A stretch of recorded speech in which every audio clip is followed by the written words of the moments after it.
Welcome, everyone, to another edition of the Northwest Oklahoma Sports Show. I'm your host, Nick Friesen, current sports writer at the Enid News and Eagle. This episode of the Northwest Oklahoma Sports Show is brought to you by Kinley's Tanning and Boutique in Enid. From custom game day tees and boutique fashion to tanning and red light therapy, they've got everything you need to look good and feel even better. Stop by 2108 West Willow Road or follow online at kinleyscreations.com.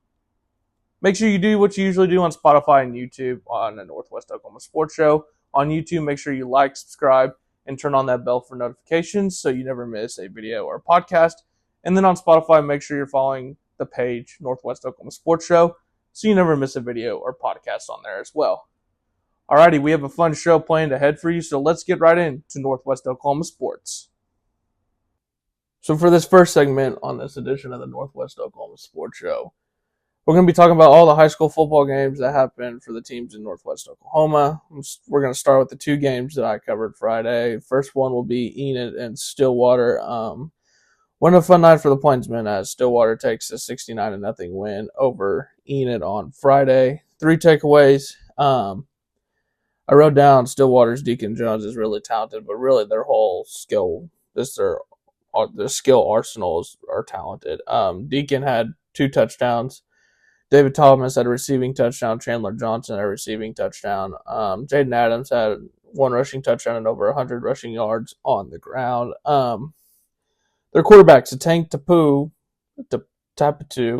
I don't know how to say his last name, so I may be butchering that, so I do apologize for that. But their quarterback, he's a sophomore quarterback, and so I think he's going to be really good as he gets more comfortable in the position and just everything. Because with those skill weapons and that guy, Jaden Adams, on the ground, that just creates more success for him. And that's what I talked about on the high school scoreboard show on 107.7 The Franchise.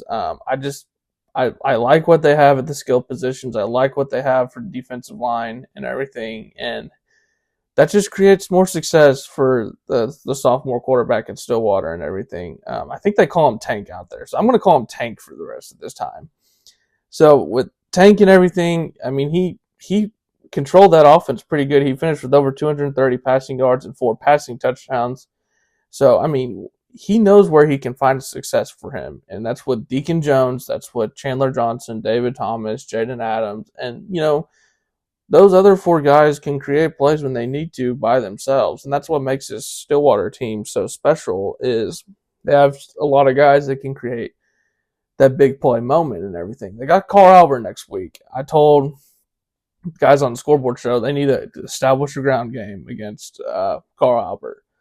Jaden Adams needs to continue what he's been doing against, these first 2 opponents in Enid and Tulsa Union. And they need to continue to find success on the ground because that just opens up opportunities for Tank at quarterback and for Deacon Jones and Chandler Johnson and David Thomas at wide receiver. And so that should be a fun one next week. Second one, I know Enid, that score doesn't, I'm like, oh my gosh, 69-0. They did create some turnovers, and that was awesome to see. The Lane Slater interception late in the game, that was awesome to see. And so they can build off that, and I think they had a fumble recovery early in the first quarter. I just think with that, and they can build off that and try to continue to figure out, okay, how can we force turnovers against other teams? Because they have to, point blank, to give themselves any chance in a ball game for the rest of the year. Third takeaway, Stillwater's just the more talented team. When you have that defensive line and the skill weapons that they have, Enid's still trying to figure out their identity on offense. They don't really know what it is, and that's something that me and Coach Brad Cornelson have talked about. They're still trying to figure out, okay, what are we going to be on offense this year? What are the couple plays, couple schemes that will make us successful this year? And they got a bye week next week.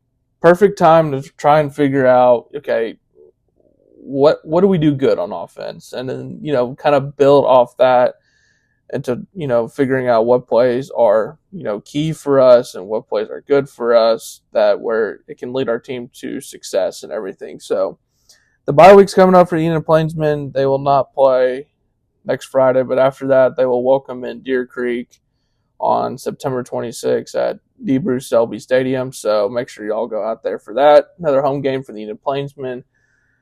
Still looking for their first win of the year, but I think this bye week, with everything that's transpired these first 3 weeks and everything, I think it's a good time for this bye week, and they can figure some things out on both offense and defense. So, let's see what happens when they come out of the bye week and, the Plainsmen take on Deer Creek that Friday on September 26th. So the second game I was at Friday night, I actually stayed in Enid for this one and, watched Enid Stillwater on the road on the internet. I stayed in Enid for Chisholm versus Newkirk, and Chisholm dominated the Tigers. Come away with the 41-0 win over Newkirk on homecoming night for Chisholm, so that was awesome to see. So this is just a little summary from the game.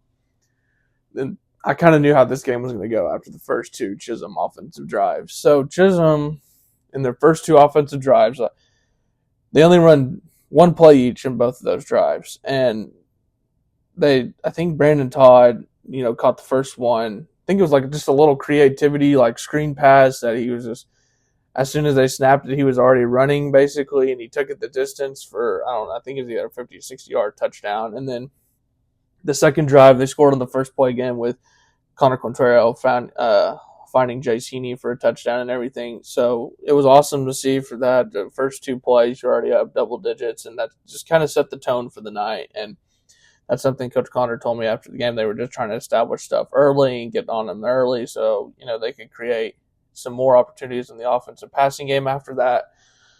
So it was just an awesome night for them. Connor Quintero had 4 passing touchdowns in the contest. Brandon Todd and Jay Sini each recorded 2 touchdowns in the contest. So, another moment of the Chisholm offense spreading the wealth and everything. So that was awesome to see. That's something that they are going to have to work on every game this year because they got a lot of depth at the skill positions.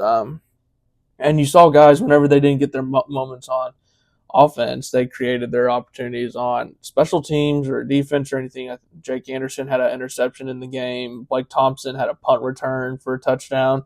So, they're still making their, moments and special opportunities on the field whenever they need to. And so that's something that's encouraging for them because they're going to need that as they get deeper into this regular season. And if they want to make a deep run into the playoffs, they got to have those guys create those moments, not just on offense, but on defense and special teams. So 3 takeaways. Connor Quintero, like I said, he was dominant. 4 passing touchdowns in the contest. So just building off what he did at Hennessy and everything. So he's continuing to flourish in the quarterback position at Chisholm and under Connor's offense and everything.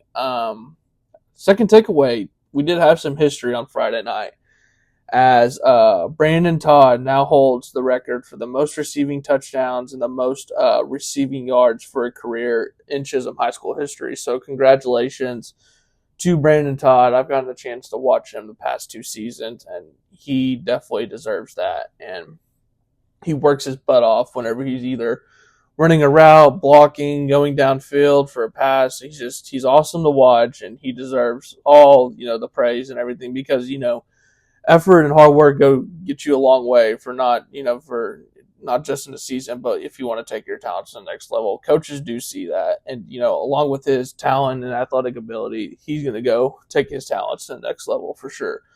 So I got a chance to talk to Coach Connor after the game. So here's Coach Connor talking about Brandon Todd and how he's just the ultimate, Chisholm Longhorn, and how he just shows up and he's ready to work every day.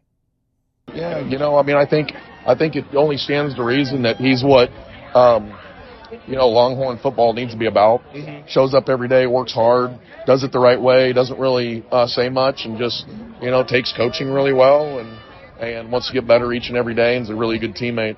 And so, it's probably not the only record he'll break this year. He's got some big goals in mind for season totals and for catches and yards and stuff like that. And so he's well on his way. So it's like Coach Connor said, he's just the ultimate dude in Brandon Todd. And, he's the ultimate Chisholm Longhorn and what it takes to be successful at Chisholm High School and how he is a leader on and off the field. So couldn't happen to a better guy. So congratulations to Brandon Todd. You deserve it and everything. And hopefully everything goes well for the rest of the year for you, and hopefully everything goes well for the Chisholm Longhorns for the rest of the year. Third takeaway from this game, OCS is up next for Chisholm, and that's going to be a big time matchup. Not just because of districts and everything. This is another one of those games where I also talked about this, and Chisholm's contest, Metro Christian, is where if everything goes to plan, where they can just execute on offense and create those turnovers on defense, they're going to win the game because they're a talented ball club. And I think coming into the year, I think Chisholm was underrated by most people in not just Northwest Oklahoma, but in the state of Oklahoma in general with some rankings and stuff. So I think this is another one of those games where Chisholm can prove to really not just Northwest Oklahoma, but the state that they are for real Class 2A1 team, and that they can make a deep playoff run this year. And I think, like I said, that game, the Millwood game, Mount St. Mary game, those are Jones games. Those are just some of the games that Chisholm has those opportunities where they can not surprise some people, but just if they execute well and everything, they should win because they're a talented ball club and everything. But I just think with OCS up next and everything, that just creates a high stakes matchup, and especially in the district and everything. So here's Coach Connor talking about their upcoming matchup against OCS and kind of how they need to have a crowd like they did on homecoming night against Newkirk. They need to have that same one show up against OCS. Yeah, it's obviously going to be, it's going to be a big game for us that, we need to come in prepared, ready to rock and do the things that we know how to do and get the ball in our playmakers' hands and be able to establish a run game and play great defense. And so, luckily we've got them at home, and hopefully we can have a crowd like we had tonight and, a lot of support. I mean, a ton of support here on the field tonight for homecoming and just, treating kids right and, showing up and supporting them. So it's like you said, they just need to have, that same type of home environment like they did against Newkirk, and they just need to make the right plays, establish run game, create those opportunities on offense and everything. And I think they will because they're just too much of a talented ball club where they don't. So, I mean, as long as you can get the ball to all the skill weapons that they have and that they possess on offense and everything, I think they will be just fine against OCS. So we're going to go through the rest of the games in Northwest Oklahoma on Friday night. We'll start with Sealing and OBA. Sealing takes the 46-0 win over the Trojans, so good job for Sealing. Medford takes a 70-13 win over Crumlin Hillsdale. That was just a dominating performance for Medford. They scored 54 points in the first quarter and everything. So good job for Medford on Friday. Hennessy takes the 24-20 win over Crescent.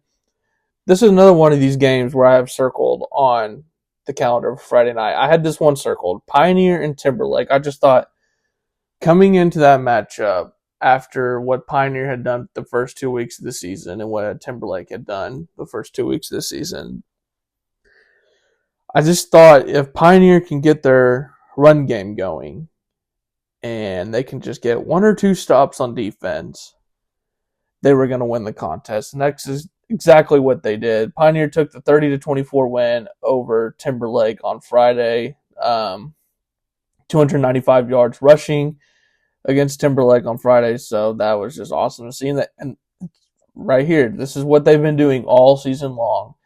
Brenton Doyle, 30-yard touchdown run. I know he had to come out of the game, but I think he'll be just fine from what Coach Gus Overstreet told us after the game and everything. So he should be just fine. Zaya Fafa, 3-yard touchdown run. Game Upstead, 3-yard touchdown run. Gabe Unstead again, 5-yard touchdown run. Just, those three guys right there, Branson Doyle, Zaya Fafa, and Gabe Umstead, have just been dominant on the ground for the Mustangs so far. And then look at this. 0 for 3 on passing, so 0 yards on passing. So all their offense came on the ground Friday night. And that offense, when they get their rushing attack going, those three offensive linemen on there for Pioneer, the seniors and everything, they get the job done. So I'm interested to see how they show up and how they can bounce off this win against the Class C runner-up in Timberlake, how they can, transform this to their showdown against Sealing next week. That should be a fun matchup because Pioneer likes to run the ball, Sealing likes to run the ball with Rush Hunt and like Chain and everything. So if Pioneer can get their rushing attack going against Sealing, that could be a very interesting one for sure and everything. So I might be out there next Friday. I know there's a lot of bye weeks. I guess this is now. Next week's the universal bye week for some of these high school football teams in Northwest Oklahoma. So I might be out there at Pioneer Sealing next week. I will have to see for that, but that should just be a fun matchup anyway for Pioneer and Sealing. Pond Creek Hunter took the 44-6 win over Waukomis on Friday. So Pond Creek back to their winning ways and everything. Cherokee finally gets their first win of the year, taking down Garber 58-12 on Friday. Kingfisher won in overtime over Clinton 35-28 and everything. Cal Reagan with a 1-yard touchdown run in overtime to secure the win for the Yellow Jackets. 115 yards passing for Kingfisher and 53 yards rushing for Kingfisher. So shout out to the Kingfisher Yellow Jackets and everything. Tonkawa took the 27-21 win over Fairview. Woodward beat Alba 41-8. O'Keene 44. Geary 20. Thomas took the 40-0 win over Watonga. So those were all the other games in Northwest Oklahoma and everything. So shout out to all the teams that won. Keep building off of those. I know some of those teams that are playing right now head into district play next week, so that should be awesome to watch because district play decides who's going to be in the playoffs this year. Some of these A-man football teams, have to still play some non-district games before they get into district play, and also just the overall environment of these non-district games in A-man football are awesome to watch because you got some teams that are surprising people this year, and so Pioneer and Sealing should be a good one. I know there's a couple other games. Waukomis and O'Keene next week should be a really good, fun environment in O'Keene. So a couple A-man games that y'all should tune out to in Northwest Oklahoma. So those are all the rest of the scores in Northwest Oklahoma. And so congratulations on all the teams that won Friday night.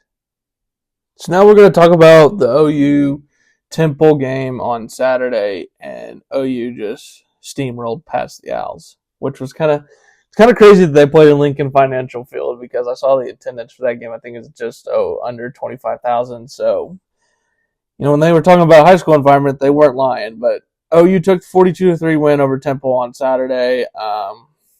Limited to the Owls, just 104 total yards of offense. So a couple things I just have from this game is, one, no letdown from the Sooners. I know some people were calling this a trap game and everything. I just didn't see it because the past couple of years and everything, that has been a trap game when, coming off that Texas win a couple of years ago, just all of those games that they've had, big moments in, and big moments in the Brent Venables era. And then the next week, they've just kind of struggled coming out of the gate and kind of made some games that they should be, beating teams by like 20 or 30 points. They've made those games close and everything. But this time around, after the big win over Michigan, they just stayed right to it, stayed the course, and, dominated Temple on Saturday. Another key I have on Saturday, where is Jaden Ott in the running game? Because he's not hurt. Obviously, he's not hurt because he still does kick return and everything. So where is he? He needs to be in that running game. And maybe he's just not, honestly, maybe he's just not good. And maybe he's just not practicing well during the week. And Torrey Blaylock and Javonte Barnes are. And so it's just kind of weird because, you get this guy, he's supposed to be a dynamic player and everything. And coming from Cal, you had to pay a lot to get him. And it's just like, where is he in the running game? Because whenever he played against Illinois State, and they put him on kick return, but he was third in the depth chart. And, some people were saying he's still kind of banged up, but that doesn't make sense when you put him on kick return. That's one of the most dangerous injury situations in the game of football and everything. Then some people said he didn't have a good practice, or he didn't have a good camp because he was injured all the time and everything. And, Torrey Blaylock and Javonte Barnes and all those other backs were the ones that stayed healthy throughout the camp. So It's almost like they were rewarding him and everything.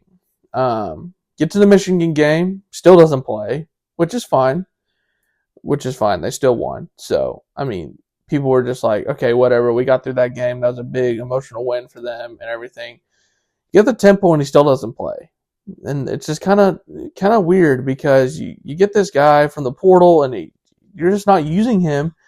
So they just need to come out and say it. Either he's still kind of banged up, which doesn't make sense at all, or B, he's just not very good. So if they need to come out and say something about Jaden Ott, and because if they just keep playing this game all year of, using him in the running game and not using him in the running game, but also just keeping him on kick return and everything, Sooner fans are going to be very, very, very frustrated. And if you pay a guy that much to come to your program and you don't use them, that just means the guy's not good, straight up. And, if they do come out and say it, like, he's just not good, I do credit them for using the backs that are pretty good, because I think Tory Blaylock's going to be really good. And I think Javonte Barnes still has something to prove for his career and everything. And I think he knows that, and that's why he's playing pretty well in these games and everything. But, yeah, man, if you can find a way to get Jaden Ott in that running game, that'd be awesome to see, because I think Sooner fans are just tired of, if they're going to use him or not going to use him in games, but anything. But all in all, they still won 42-3, so good job by the Sooners. They get Auburn next week, so interesting development with how, especially with how Auburn's been playing and how Jackson Arnold's been playing. So good thing they have him in Norman this year, because that would be a wild game at Auburn if that was a home game for Auburn. But that's who they have next week. OSU, they didn't play this week. They had a bye, but they have Tulsa next week. By the way, after getting beat 69-3 against Oregon, what a worse time to have a bye week, like, honestly, for them. Because after all the drama before the game with the NIL and stuff, and then you get beat like that, and just not good for Oklahoma State right now. Oklahoma State has Tulsa next Friday. Upset alert? Upset watch? Possibly. But we'll see. But shout out to the Sooners. They got the win on Saturday, so keep the train moving after their big win against Michigan, and hopefully they keep it moving against Auburn next Saturday. So for this next segment on the Northwest Oklahoma Sports Show, it's the Garfield County Report. This is where I talk about one or two teams in Garfield County and just kind of give a report for their season so far. We're going to stick with Waukomis this week, Waukomis softball, I should say.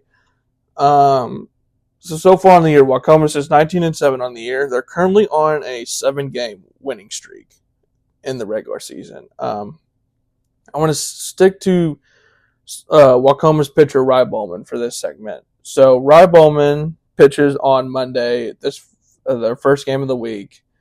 She takes on Covington Douglas. She goes 7 innings, 0 hits, 0 runs, 12 strikeouts. So a no-hitter for Rye Bollman in the first game of the week for Waukomis on Monday. Fast forward to the Ringwood game on Thursday. Waukomis wins 15-0 over Ringwood. In that game, Rye Bollman goes 3 innings, 0 hits, 0 runs, 7 strikeouts in the circle. So a perfect game.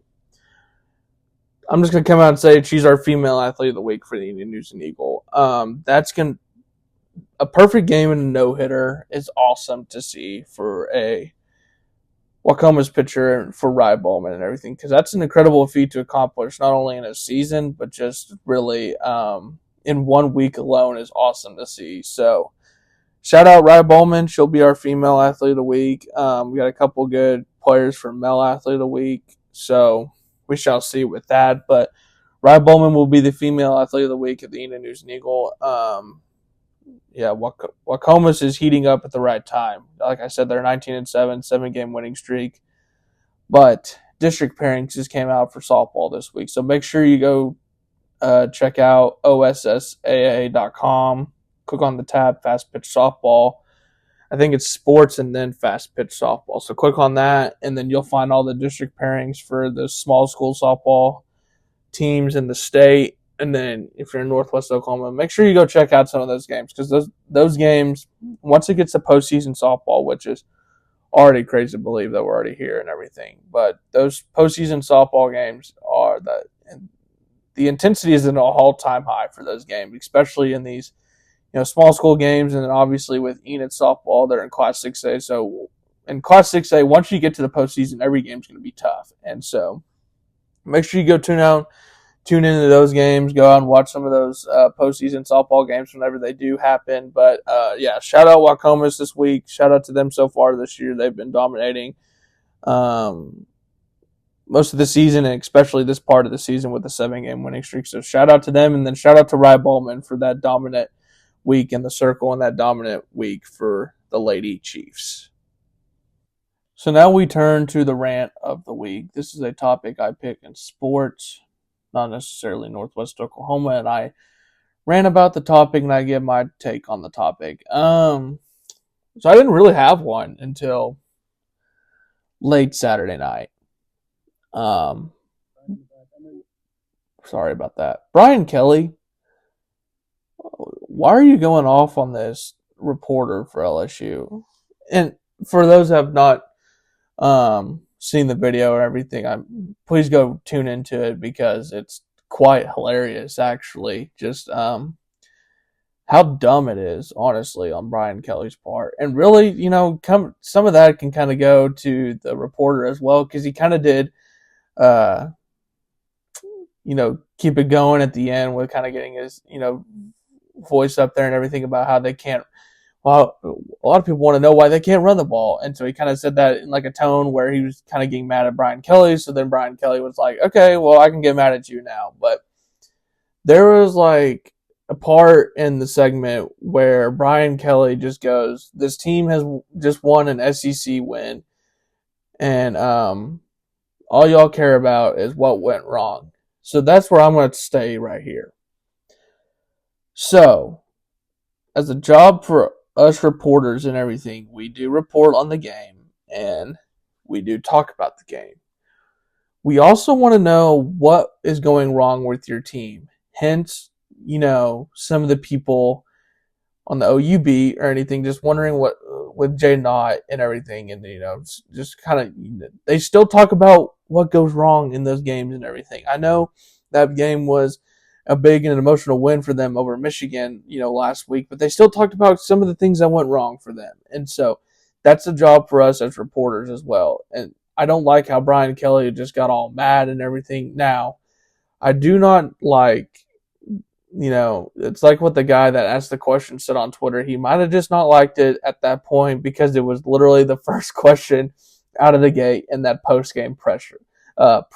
So that could have been one of the reasons why, because they just won over Florida, and the first question is what's wrong with their offense and how can third down, and then how they can't run the ball and everything. So that kind of probably played into that too with Brian Kelly's rant. But Brian Kelly just going off on those people and everything, just saying like, basically, we get this win and all you care about is what's wrong. Well, yeah, we do care about the win, but we also do care about, reporting about what's wrong with the team that we're covering and everything. So I hated that part.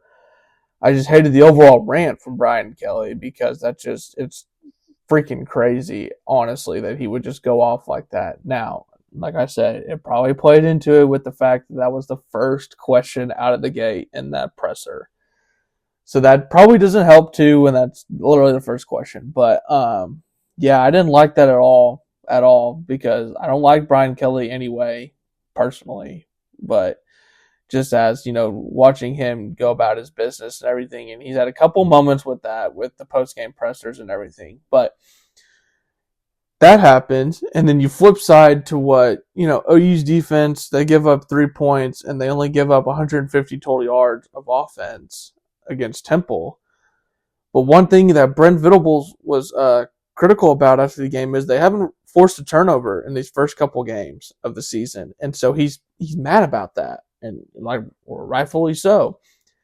That's some of the things that we could talk about. That's what's wrong with your team or everything that you're covering is, That's one of those things that you can talk about with, okay, what's wrong with this team, even though they're undefeated and everything, what's still wrong about this team? And so that's what we have to do for our jobs as reporters and just as people covering the team. We have to cover what happened in the game and what's happening during the week for that team. We also have to talk about what's going wrong, because that's, you know, that's just part of it. Like that's what you have to do. You have to talk about what's wrong with the team, what mistakes are they doing, and how are they correcting them. That's literally like just A, B, and C for reporters that are covering teams. And so I respect that guy's question and everything. I do not respect how Brian Kelly just like went totally ballistic on him. But it's like I said, that was the first question out of the gate. So that could have played into it. But yeah, that's my rant of the week. We don't need to have that, honestly. He could have just said, like, he literally could have just said, we're improving on that every day in practice leading up to games, period. Been just fine. Who cares? That could have been just a way of dodging that question. That would have been fine. But instead he has to just, go off on that reporter, and it wasn't just, it was just awful to see, because we've had several instances like that. And so, but reporters keep doing that, because that's awesome. You're trying to figure out, what this team's doing during games, and, what's wrong with teams and how they're looking to correct them. And who cares if one or two coaches go off on you or whatever. So shout out to that reporter. But that's my rant of the week. Just Brian Kelly just going off on LSU media for no reason. So that'll do it for this week's edition of the Northwest Oklahoma Sports Show podcast.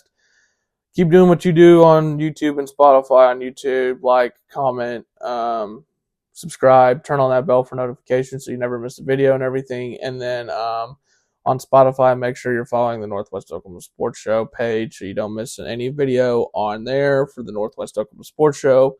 But yeah, that'll be it. We'll be back next Saturday. I know this is a late one. Had a busy Saturday this weekend. So